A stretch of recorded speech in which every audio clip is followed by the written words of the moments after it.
தென்சென்னை தொகுதியில் திமுக வேட்பாளர் தமிழச்சி தங்கப்பாண்டியனை ஆதரித்து பிரச்சாரம் செய்த அமைச்சர் உதயநிதி ஸ்டாலின் ஆடு தானாக வந்து தலையை கொடுத்திருப்பதாக தமிழிசை சவுந்தரராஜனை விமர்சித்திருந்த நிலையில் பார்ன் வித் சில்வர் ஸ்பூனாக இருக்கும் உதயநிதி ஆணவத்தை குறைத்துக் கொள்ள வேண்டும் என தமிழிசை சவுந்தரராஜன் பதிலடி கொடுத்துள்ளார். எதிர்த்து யார் போட்டிடுறா? அக்கா,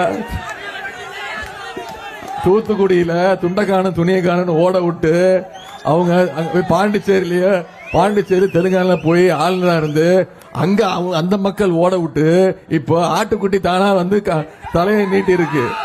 அக்கா,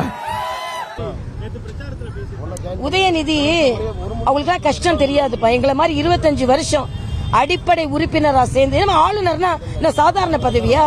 என்னமோ ரிட்டையர்மெண்ட் பதவி தோத்துட்டு அதை கொடுப்பாங்க அப்படிலாம் இல்ல. திறமை பார்த்து கொடுக்கப்படுகிறது. உங்களை மாதிரி வாரிசுன்றதுக்காக கொடுக்கப்படல. திறமை பார்த்து ஒரு மாநிலத்தை சிறப்பாக நிர்வகித்து அதன் மூலம் இன்னொரு மாநிலத்தையும் கொடுத்து அந்த மாநிலத்தை சிறப்பாக நிர்வகித்து பாராட்டை பெற்றவர்கள் நாங்கள். இன்னாரோட மகனோ இன்னாரோட வாரிசுனோ எங்களுக்கு கிடைக்கல. அதனால ஆளுநர் பதவியை நம்ம சீப்பா பேசுறீங்க. இது கிடைக்கலன்னா தோத்து போனாங்கன்னு அது கிடைக்கிறீங்க. திறமையை பார்த்து கொடுக்கிறார்கள். உங்களுக்கு அதெல்லாம் தெரியாதுப்பா. ஏன்னா நீங்கெல்லாம் பார்ன் வித் சில்வர் ஸ்பூன். உடனே நீங்க வந்து உங்களுக்கு பிறந்த உடனே நடிகர் என்ற ஒரு இது கிடைச்சிருது. நடிகர் ஆன உடனே அமைச்சர் எம்எல்ஏ கிடைச்சிருது. எம்எல்ஏ கிடைச்ச உடனே அமைச்சர் கிடைச்சிருது. உங்களுக்கு அந்த பத்தி எல்லாம் கஷ்டம். நான் ஒண்ணுதான் உதயநிதிட்ட கேக்குறேன். நீங்க மக்கள் பிரதிநிதியா இருக்கலாம், நான் மக்கள் பிரதிநிதியா இருக்க கூடாதா? மக்கள்கிட்ட நான் ஓட்டு கேட்டு எனக்கு ஆதரவு தெரிவிக்க கூடாதா? என்னமோ வெற்றி பெறுவதற்காகவே நீங்கள் பிறந்ததை போலவும் தோல்வி அடைவதற்காகவே நாங்கள் பிறந்ததை போலவும் பேசுகின்ற ஆணவத்தை முதல் இது தடுக்கணும்.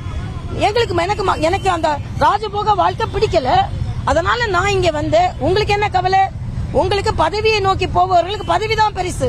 அதனாலதான் நீங்க அது பெருசு பேசுறீங்க. எனக்கு அது இல்ல, பதவி பெருசு இல்ல, மக்களுக்கு செய்கின்ற உதவிதான் பெருசு. நான் வந்திருக்கேன். அதனால உதயநிதிக்கு நான் பதில் சொல்ல வேண்டாம்னு நினைச்சேன். ஆனா அவரோட கருத்து மக்கள்கிட்ட போய் சேர்ந்து விடக்கூடாது என்பதற்காக நாங்க சொல்றேன். செய்திகளை உடனுக்குடனும் துல்லியமாகவும் தெரிந்து கொள்ள சப்ஸ்கிரைப் பண்ணுங்க.